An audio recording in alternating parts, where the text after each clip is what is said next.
नमस्कार, आप सुन रहे हैं ये पुस्तक बक ब्लू पर।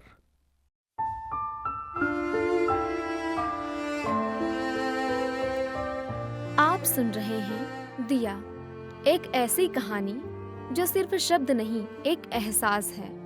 लेखिका योगिता वाडे की कलम से निकली ये भावनाओं से भरी दास्तान सुनिए मेरी यानी नेहा की आवाज में। तो जुड़िए इस सफर से, सुनिए दिया सिर्फ बुक ऑडियो पर, जहां हर कहानी दिल से दिल तक पहुंचती है। एपिसोड 3, कर्जा। अब दिया ने उसके सास ससुर को फोन किया था। ये बात रोहित को पता चल चुकी थी, क्योंकि रोहित की तरह उसके माता पिता भी पैसों के लालची इंसान थे।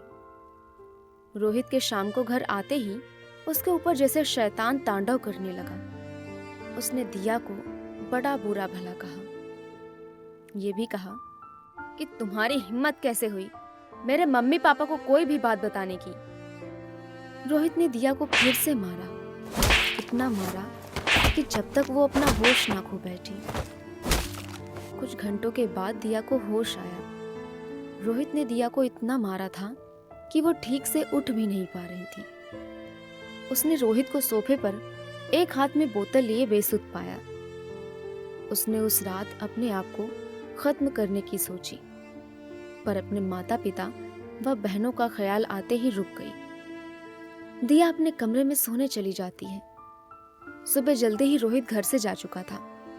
दिया के उठने से पहले रात की घिनौनी हरकत के बाद दिया को अपने आप से नफरत हो रही थी कि वो पढ़ी लिखी होकर भी इतने जुल्म क्यों सहन कर रही है। क्यों दिया बेबस और लाचार हो गई है। आखिर वो कब तक रोहित के अत्याचार को सहती रहेगी। क्या होगा उसकी जिंदगी का। जिंदगी कभी कभी अपनी सोच से कहीं ज्यादा आगे होती है, जहां हमारा बस नहीं चलता। समय हमारी परीक्षा लेता है कि हम कितना सह कर सकते हैं। इसी दौर में दिया भी थी, जहां उसे भविष्य का कुछ पता नहीं था। उसके पास था तो सिर्फ वर्तमान, जहां वो खुद को खोज रही थी। दूसरे दिन शाम को किसी ने दिया का दरवाजा जोर जोर से खटखटाया। वो काफी सारे लोग लग रहे थे। दिया बड़ी घबरा गई। उसे समझ नहीं आ रहा था कि ये हो क्या रहा है। बाहर से जोर की आवाजें आ रही थी। दरवाजा खोलो नहीं तो इसे हम तोड़ देंगे। आखिर दिया ने डरते सहमते हुए दरवाजा खोला। खोलते ही कुछ 4-5 लोग तेजी से अंदर आते हैं। आते ही यहाँ वहाँ तोड़ फोड़ करते हैं। दिया को कुछ समझ नहीं आता। उसमें से एक ने दिया का हाथ जोर से पकड़ा, फिर गला दबाते हुए कहा कि रोहित कहाँ है। दिया ने कहा रोहित ऑफिस गया है। तुम लोग कौन हो? तभी वो आदमी कहता है वो ऑफिस में नहीं है, पर कहीं भी हो हमें उससे कोई मतलब नहीं है। हमको हमारा पैसा मांगता है। एक बार मिल जाए तो साले की फोड़ डालेंगे। उसको बोलने का अगर पैसा नहीं मिला तो तू भी गई। ये बोलते हुए वो आदमी दिया का गला और जोर से दबाने लगता है। बोल कहाँ छुपा रखा है तूने पैसे? बोल। मुझे इस बारे में कुछ नहीं पता है। फिर दिया ने अपनी पूरी ताकत से अपना हाथ छुड़ाकर बाहर की तरफ भागी। बाहर जाते ही जोर से चिल्लाने लगी, हेल्प हेल्प। तभी पीछे से एक आदमी उसका मुंह दबाते हुए कहता है चुप हो जा नहीं तो तुझे यहीं काट देंगे। उससे पहले तेरा क्या हाल करेंगे तू सोच भी नहीं सकती। बोल देना रोहित को हमारे पैसे नहीं दिए तो वो तो जान से जाएगा ही, उसके साथ तू भी। उन लोगों के जाते ही दिया को कुछ समझ नहीं आया कि ये हुआ क्या। रोहित कितने गलत लोगों के साथ है। वो कर क्या रहा था। दिया की समझ से परे था कि आज उसे कुछ हो जाता तो फर्क किसको पड़ता। ये सवाल वो किससे करे? अपने पति से, अपने ससुर से या अपने पिता से? पर इसका जवाब कहीं नहीं था। दिया को इस समय समझने वाला कोई नहीं था। शायद ये बात वो किसी को बताती तो कोई विश्वास करता, और विश्वास करता भी तो उसके लिए खड़ा कौन होता? परिवार से भी क्या उम्मीद लगाती? उस समय दिया पर क्या बीत रही थी वो कोई नहीं जानता था। सच में किसी ऐसे मोड़ पर जिंदगी हमारे साथ कभी नहीं होती जब हमें सबसे ज्यादा किसी अपने की जरूरत होती है। आज दिया भी उसी परिस्थिति में खड़ी थी जहां उसके पास कोई अपना नहीं था। दिया अपने ही सवालों से सवाल किए जा रही थी, वो सवाल जो टीस बन गए थे, धुंध से थे। दिल और दिमाग पर उसका जवाब नदारद था। पर कहते हैं ना कि सवाल है तो जवाब भी होगा, वो आना ही था। अब कुछ तो करना ही था। दिया ने सोचा, आखिर रोहित इतने रुपयों का करता क्या है। उसने पहले उसके ऑफिस फोन किया तो पता चला कि रोहित कई दिनों से ऑफिस नहीं आ रहा है। दिया ने उसके दोस्तों से उसके बारे में पूछा पर कुछ खास पता नहीं चला। उसे राजू के बारे में पता था तो उसकी शादी के बाद कभी कभी उसके घर पर रोहित से मिलने आया करता था। वो रोहित के साथ ही काम करता था।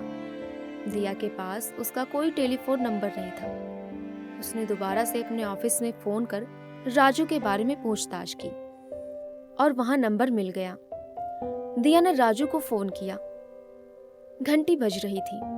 एक बार बजते बजते बंद हो गई। दिया ने दोबारा कोशिश की। फिर काफी देर के बाद सामने से आवाज आई। दिया ने हेलो कहकर अपना परिचय दिया। राजू ने सामने से कहा, भाभी जी कैसी हैं आप?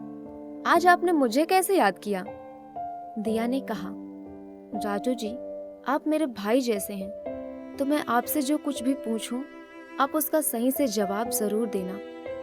राजू पहले तो हिचकिचाया, फिर कहने लगा, हाँ आप भी मेरी छोटी बहन जैसी ही हैं। आप रोहित को कितने सालों से जानते हो? लगभग 5-6 सालों से।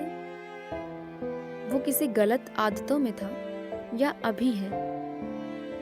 सामने से कोई आवाज नहीं आती है। राजू जी आप कुछ बोलते क्यों नहीं? दिया के बार बार पूछने पर राजू ने अपना मुंह खोला। भाभी जी आपको कैसे बताऊं कि रोहित आजकल क्या कर रहा है? क्या बात है, आप खुल के बताएंगे? जब मैं रोहित से पहली बार मिला था तब वो ऐसा नहीं था, पर धीरे धीरे वो बहुत सी गलत आदतों में लग गया। वो सट्टा खेलने लगा, फिर हारने पर उसका दिमाग और खराब हो जाता। पैसे ना होने पर वो यहाँ वहां से उधार मांग कर ले आता। शादी के बाद उसे और आसानी से पैसे मिलने लगे। कुछ दिनों पहले मैंने उसे कुछ गुंडों से भिड़ते हुए भी देखा था। कुछ लड़कियों का भी चक्कर है, बस इससे ज्यादा मुझे कुछ नहीं पता। राजू जी आपसे विनती है, हमारे बीच जो भी बातें हुई वो रोहित को ना बताएं। आप वादा कीजिए मुझसे। राजू ने दिया से वादा किया कि ये बात रोहित तक नहीं जाएगी। राजू की बातें सुनकर दिया को पूरी कहानी पता चल गई कि रोहित उसके पिताजी के पैसों का इस्तेमाल कहाँ कर रहा है। दिया ने फोन का रिसीवर उठाया, फिर उसने अपने पिताजी को फोन करके सारी बात कह सुनाई। उसके पिताजी ने सारी बात सुनने के बाद कहा, मैं रोहित को समझाता हूँ, तुम शांत रहो और हमेशा की तरह कोई भी ऐसा कदम मत उठाना। तुम्हारी बहनों का विवाह होना अभी बाकी है, समाज क्या कहेगा? बस इतना ही कहकर उन्होंने फोन रख दिया। अपने पापा से बात करने के बाद दिया की सारी उम्मीदें खत्म हो गई कि अब कोई नहीं है उसका दर्द समझने वाला, उसके दुखों में रोने वाला। कोई बाप अपनी एक बेटी की पीड़ा को नदारद कर अपनी दूसरी बेटियों के बारे में और समाज के बारे में ही सोच रहा है कि समाज क्या कहेगा।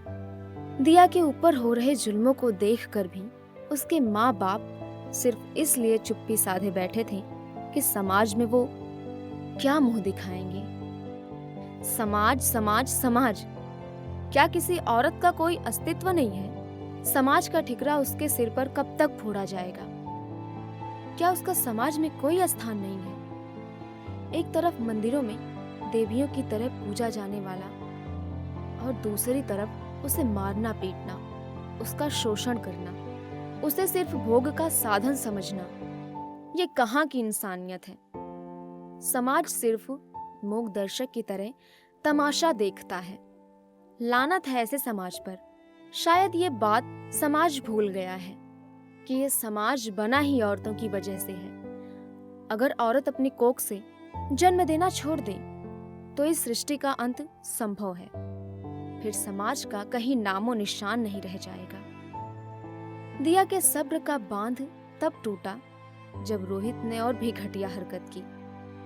बात उस दिन की है जब रोहित के पास 1 लाख भी खत्म होने को आए। उस दिन घर आने के बाद रोहित ने दिया को फिर से पैसों की बात करने लगा। रोहित कहने लगा, दिया, अपने पापा से कहो कि मुझे कम से कम 2 लाख रुपयों की जरूरत है। अभी कुछ ही दिन हुए हैं पापा को 1 लाख भेजे हुए। दिया ने कहा, मुझे कुछ जरूरी काम है। रोहित ने कहा, इतने सारे रुपयों का तुम करते क्या हो? मैं तुम्हें कितनी बार कह चुका हूँ कि उससे तुम्हें कोई मतलब नहीं होना चाहिए कि मैं पैसों का क्या करता हूँ। पैसे तुम्हें मेरे पापा देते हैं तो मुझे जानने का हक है। दिया ने कहा। दिया, अपनी हद में रहो। रोहित ने कहा। रोहित, अब मैं पापा से पैसे नहीं मांगने वाली। दिया, पैसे तो तुम्हें मांगने ही होंगे। तुम पहले पैसों का हिसाब दो। लाखों रुपयों को तुमने कहाँ खर्च किया है? दिया की बात सुनकर रोहित का गुस्सा 7वें आसमान पर पहुंच गया। उसने दिया को गाल पर जोर से एक थप्पड़ लगा दिया। वो थप्पड़ इतना जोर का था कि दिया का मुंह खून से लथपथ हो गया।